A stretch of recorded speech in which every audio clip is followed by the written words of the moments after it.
अस्सलाम वालेकुम, क्या हाल है सारा ना। अज मेरे को मौजूद हैं मॉडल अमजद खान। मैंने बहुत ही प्यारे भाईजान तलागान निशान ते थोए नहीं बिशान ते इन्हां कहानी स्पेशल वीडियो ते इन्हां शरीका कहानी स्पेशल वीडियो।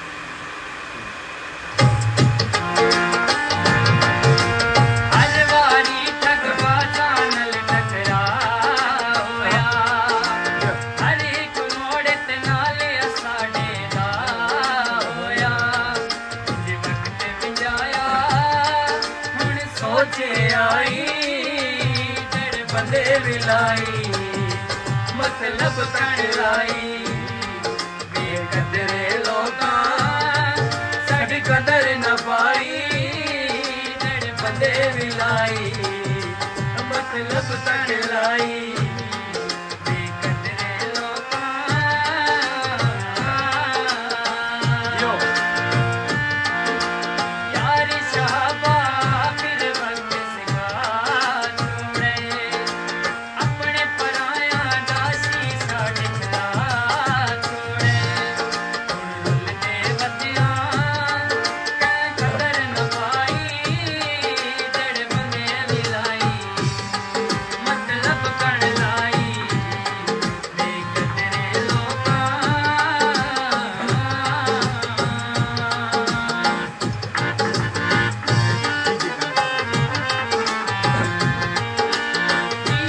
करके फैदे दी गई दुनिया माड़े वक्त न अगली ना रही दुनिया ना कोई दिल पर ते हाँ हर जाई जेड़े बंदे मिलाई मतलब तक लाई बेकदरे